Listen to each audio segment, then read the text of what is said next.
Hey folks.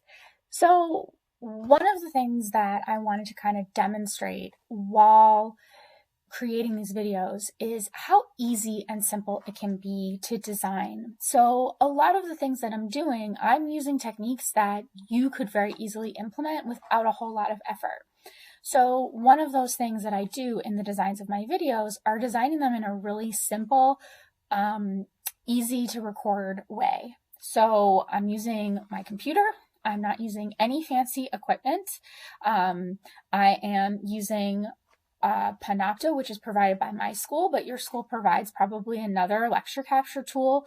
I'm keeping editing, even though I have an editing background, I'm keeping editing really down to a minimum to show you that you don't need to do a ton of editing to make really personal and compelling videos. And here's why. First of all, your students are used to watching YouTube videos like this very one, where the quality can be kind of terrible. So they don't need a professional grade video. And in fact, they're pretty okay with it because they're watching a lot of material out there with a quality that's just at this level right here. So you don't need a high quality, beautiful looking video. In fact, in some ways, that adds to the human piece where you can show a little bit more of your personality. Your students can see a little bit more about who you are, and that makes them a little bit more engaged.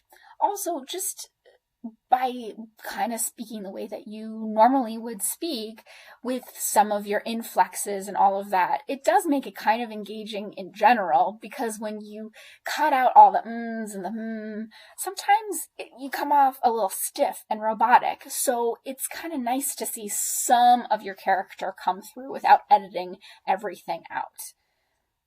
The other things that I did to keep things simple was I just was mindful of what's behind me and what's kind of around me. What's the lighting like?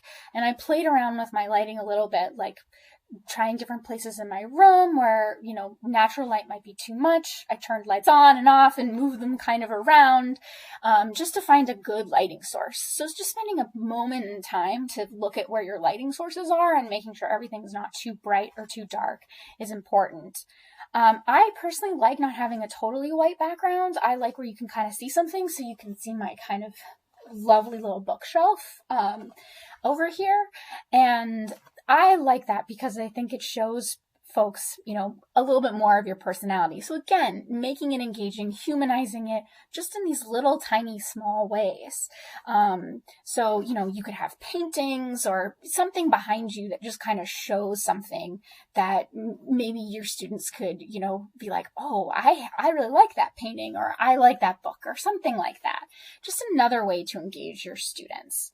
So, and then the final thing that I'm doing is I'm keeping these videos really short. I'm maxing them out at 5 minutes, trying to just keep them short, small, snappy, and then moving on to the next topic. Students have a pretty low engagement, and actually, I shouldn't just say students, humans. The magic number that's been kind of being said right now is that 20 minutes is the most amount of time that a human can focus on one thing.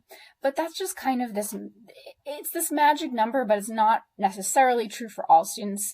Generally, a lot of humans have much lower focus. So these are just some things to keep in mind when you're creating videos. You don't have to make anything perfect or fancy.